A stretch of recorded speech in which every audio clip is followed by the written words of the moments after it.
Great Expectations. By Charles Dickens. Chapter 17. I now fell into a regular routine of apprenticeship life, which was varied beyond the limits of the village and the marshes, by no more remarkable circumstance than the arrival of my birthday and my paying another visit to Miss Havisham. I found Miss Sarah Pocket still on duty at the gate.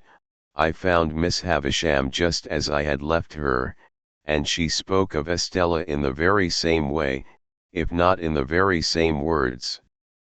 The interview lasted but a few minutes, and she gave me a guinea when I was going, and told me to come again on my next birthday.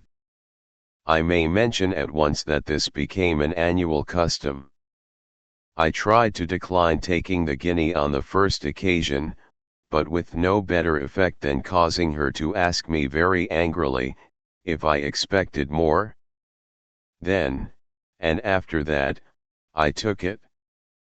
So unchanging was the dull old house, the yellow light in the darkened room, the faded spectre in the chair by the dressing-table glass, that I felt as if the stopping of the clocks had stopped time in that mysterious place, and, while I and everything else outside it grew older, it stood still.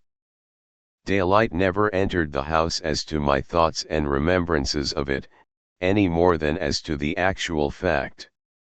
It bewildered me, and under its influence I continued at heart to hate my trade and to be ashamed of home. Imperceptibly I became conscious of a change in Biddy, however. Her shoes came up at the heel, her hair grew bright and neat, her hands were always clean. She was not beautiful, she was common, and could not be like Estella, but she was pleasant and wholesome and sweet-tempered. She had not been with us more than a year. I remember her being newly out of mourning at the time it struck me, when I observed to myself one evening that she had curiously thoughtful and attentive eyes that were very pretty and very good. It came of my lifting up my own eyes from a task I was pouring at writing some passages from a book, to improve myself in two ways at once by a sort of stratagem and seeing Biddy observant of what I was about. I laid down my pen, and Biddy stopped in her needlework without laying it down. "Biddy," said I, "how do you manage it? Either I am very stupid, or you are very clever. What is it that I manage?" "I don't know," returned Biddy, smiling. She managed our whole domestic life, and wonderfully too, but I did not mean that, though that made what I did mean more surprising. "How do you manage, Biddy," said I, "to learn everything that I learn, and always to keep up with me?" I was beginning to be rather vain of my knowledge, for I spent my birthday guineas on it, and set aside the greater part of my pocket money for similar investment, though I have no doubt, now, that the little I knew was extremely dear at the price. "I might as well ask you," said Biddy, "how you manage." "No, because when I come in from the forge of a night, any one can see me turning to edit."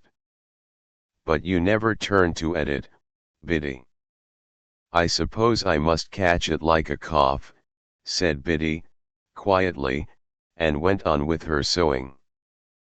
Pursuing my idea as I leaned back in my wooden chair, and looked at Biddy sewing away with her head on one side, I began to think her rather an extraordinary girl. For I called to mind now, that she was equally accomplished in the terms of our trade, and the names of our different sorts of work, and our various tools. In short, whatever I knew, Biddy knew. Theoretically, she was already as good a blacksmith as I, or better. "You are one of those, Biddy," said I, "who make the most of every chance. You never had a chance before you came here, and see how improved you are." Biddy looked at me for an instant, and went on with her sewing. "I was your first teacher though, wasn't I?" said she, as she sewed. "Biddy!" I exclaimed, in amazement. "Why, you are crying." "No, I am not," said Biddy, looking up and laughing. "What put that in your head?" What could have put it in my head but the glistening of a tear as it dropped on her work? I sat silent, recalling what a drudge she had been until Mr. Wopsle's great aunt successfully overcame that bad habit of living, so highly desirable to be got rid of by some people. I recalled the hopeless circumstances by which she had been surrounded in the miserable little shop and the miserable little noisy evening school, with that miserable old bundle of incompetence always to be dragged and shouldered. I reflected that even in those untoward times there must have been latent in Biddy what was now developing, for, in my first uneasiness and discontent I had turned to her for help, as a matter of course. Biddy sat quietly sewing, shedding no more tears, and while I looked at her and thought about it all, it occurred to me that perhaps I had not been sufficiently grateful to Biddy. I might have been too reserved, and should have patronized her more, though I did not use that precise word in my meditations, with my confidence. "Yes, Biddy," I observed, when I had done turning it over, "you were my first teacher, and that at a time when we little thought of ever being together like this, in this kitchen." "Ah, poor thing," replied Biddy. It was like her self-forgetfulness to transfer the remark to my sister, and to get up and be busy about her, making her more comfortable. "That's sadly true." "Well," said I, "we must talk together a little more, as we used to do. And I must consult you a little more, as I used to do. Let us have a quiet walk on the marshes next Sunday, Biddy, and a long chat." My sister was never left alone now, but Joe more than readily undertook the care of her on that Sunday afternoon, and Biddy and I went out together. It was summer time, and lovely weather. When we had passed the village and the church and the churchyard, and were out on the marshes and began to see the sails of the ships as they sailed on, I began to combine Miss Havisham and Estella with the prospect, in my usual way. When we came to the riverside and sat down on the bank, with the water rippling at our feet, making it all more quiet than it would have been without that sound, I resolved that it was a good time and place for the admission of Biddy into my inner confidence. "Biddy," said I, after binding her to secrecy, "I want to be a gentleman." "Oh, I wouldn't, if I was you," she returned. "I don't think it would answer." "Biddy," said I, with some severity, "I have particular reasons for wanting to be a gentleman." "You know best, Pip, but don't you think you are happier as you are?" "Biddy," I exclaimed, impatiently, "I am not at all happy as I am. I am disgusted with my calling and with my life. I have never taken to either, since I was bound." "Don't be absurd." "Was I absurd?" said Biddy, quietly raising her eyebrows. "I am sorry for that, I didn't mean to be. I only want you to do well, and to be comfortable." "Well, then, understand once for all that I never shall or can be comfortable or anything but miserable there, Biddy, unless I can lead a very different sort of life from the life I lead now." "That's a pity," said Biddy, shaking her head with a sorrowful air.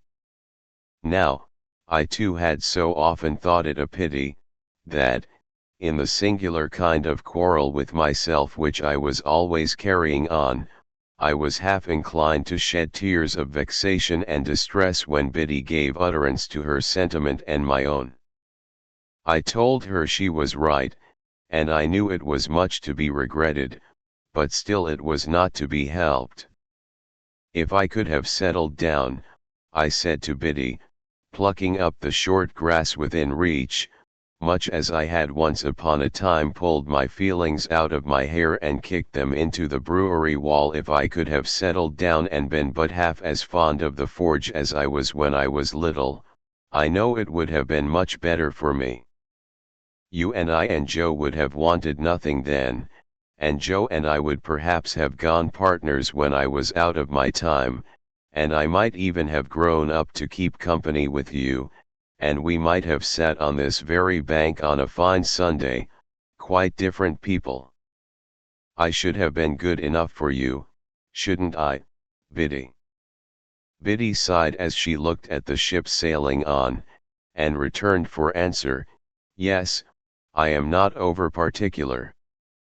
It scarcely sounded flattering, but I knew she meant well. Instead of that, said I, plucking up more grass and chewing a blade or two, see how I am going on.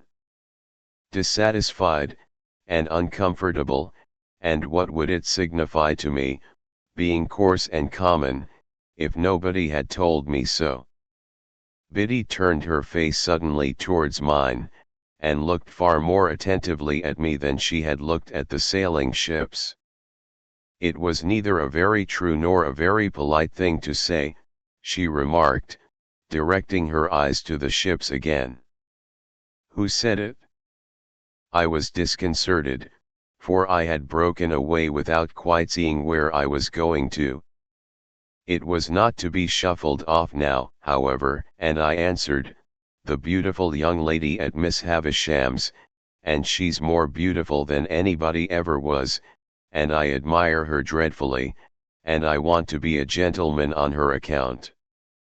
Having made this lunatic confession, I began to throw my torn-up grass into the river, as if I had some thoughts of following it. Do you want to be a gentleman, to spite her or to gain her over? Biddy quietly asked me, after a pause. I don't know, I moodily answered. Because, if it is to spite her, Biddy pursued, I should think, but you know best, that might be better and more independently done by caring nothing for her words. And if it is to gain her over, I should think, but you know best, she was not worth gaining over. Exactly what I myself had thought, many times. Exactly what was perfectly manifest to me at the moment. But how could I, a poor dazed village lad, avoid that wonderful inconsistency into which the best and wisest of men fall every day? It may be all quite true, said I to Biddy, but I admire her dreadfully. In short, I turned over on my face when I came to that, and got a good grasp on the hair on each side of my head, and wrenched it well. All the while knowing the madness of my heart to be so very mad and misplaced, that I was quite conscious it would have served my face right, if I had lifted it up by my hair, and knocked it against the pebbles as a punishment for belonging to such an idiot. Biddy was the wisest of girls, and she tried to reason no more with me. She put her hand, which was a comfortable hand though roughened by work, upon my hands, one after another, and gently took them out of my hair. Then she softly patted my shoulder in a soothing way, while with my face upon my sleeve I cried a little, exactly as I had done in the brewery yard, and felt vaguely convinced that I was very much ill-used by somebody, or by everybody, I can't say which. I am glad of one thing, said Biddy, and that is, that you have felt you could give me your confidence, Pip. And I am glad of another thing, and that is, that of course you know you may depend upon my keeping it, and always so far deserving it. If your first teacher, dear, such a poor one, and so much in need of being taught herself, had been your teacher at the present time, she thinks she knows what lesson she would set. But it would be a hard one to learn, and you have got beyond her, and it's of no use now. So, with a quiet sigh for me, Biddy rose from the bank, and said, with a fresh and pleasant change of voice, "Shall we walk a little farther, or go home?" "Biddy," I cried, getting up, putting my arm round her neck, and giving her a kiss, "I shall always tell you everything." "Till you're a gentleman," said Biddy. "You know I never shall be, so that's always. Not that I have any occasion to tell you anything, for you know everything I know, as I told you at home the other night." "Ah," said Biddy, quite in a whisper, as she looked away at the ships. And then repeated, with her former pleasant change, "Shall we walk a little farther, or go home?" I said to Biddy we would walk a little farther, and we did so, and the summer afternoon toned down into the summer evening, and it was very beautiful. I began to consider whether I was not more naturally and wholesomely situated, after all, in these circumstances, than playing beggar my neighbor by candlelight in the room with the stopped clocks, and being despised by Estella. I thought it would be very good for me if I could get her out of my head, with all the rest of those remembrances and fancies, and could go to work determined to relish what I had to do, and stick to it, and make the best of it. I asked myself the question whether I did not surely know that if Estella were beside me at that moment instead of Biddy, she would make me miserable. I was obliged to admit that I did know it for a certainty, and I said to myself, "Pip, what a fool you are." We talked a good deal as we walked, and all that Biddy said seemed right. Biddy was never insulting, or capricious, or Biddy today and somebody else tomorrow.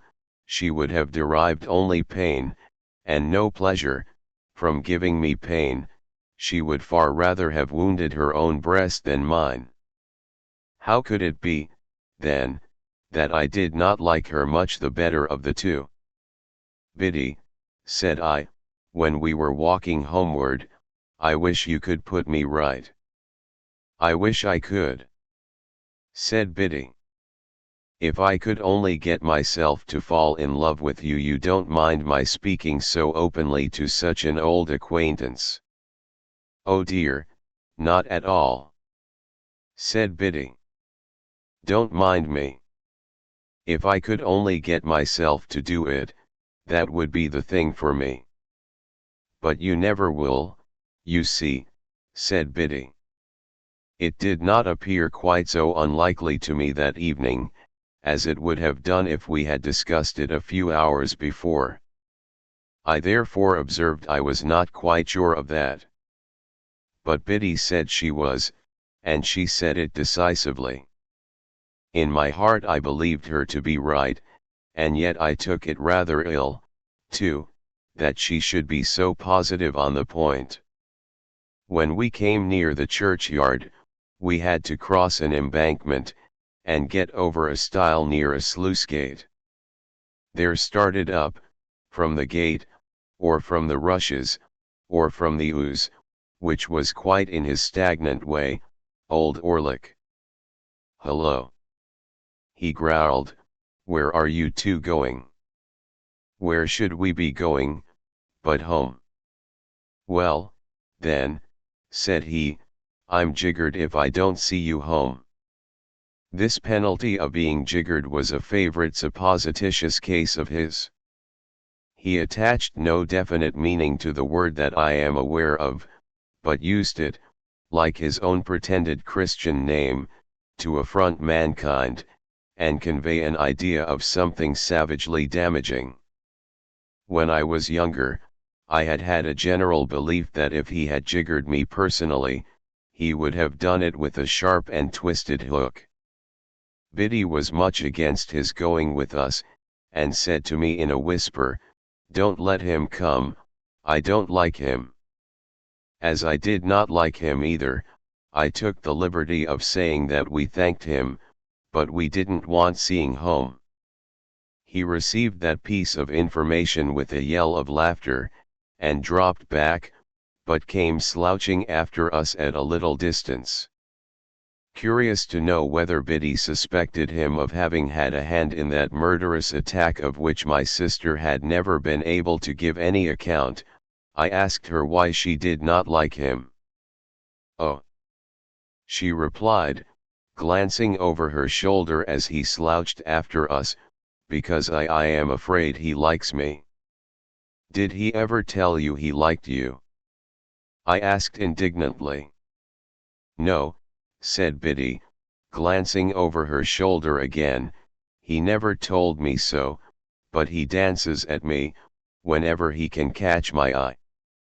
However novel and peculiar this testimony of attachment, I did not doubt the accuracy of the interpretation. I was very hot indeed upon old Orlick's daring to admire her, as hot as if it were an outrage on myself. "But it makes no difference to you, you know," said Biddy, calmly. "No, Biddy, it makes no difference to me, only I don't like it, I don't approve of it." "Nor I neither," said Biddy. "Though that makes no difference to you." "Exactly," said I, "but I must tell you I should have no opinion of you, Biddy, if he danced at you with your own consent." I kept an eye on Orlick after that night, and, whenever circumstances were favorable to his dancing at Biddy, got before him to obscure that demonstration. He had struck root in Joe's establishment, by reason of my sister's sudden fancy for him, or I should have tried to get him dismissed. He quite understood and reciprocated my good intentions, as I had reason to know thereafter. And now, because my mind was not confused enough before, I complicated its confusion 50,000-fold, by having states and seasons when I was clear that Biddy was immeasurably better than Estella, and that the plain honest working life to which I was born had nothing in it to be ashamed of, but offered me sufficient means of self-respect and happiness. At those times, I would decide conclusively that my disaffection to dear old Joe and the forge was gone, and that I was growing up in a fair way to be partners with Joe and to keep company with Biddy, when all in a moment some confounding remembrance of the Havisham days would fall upon me like a destructive missile, and scatter my wits again.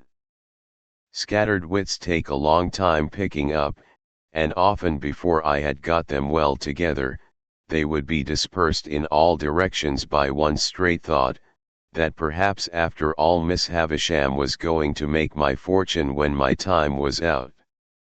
If my time had run out, it would have left me still at the height of my perplexities, I dare say. It never did run out, however, but was brought to a premature end, as I proceed to relate.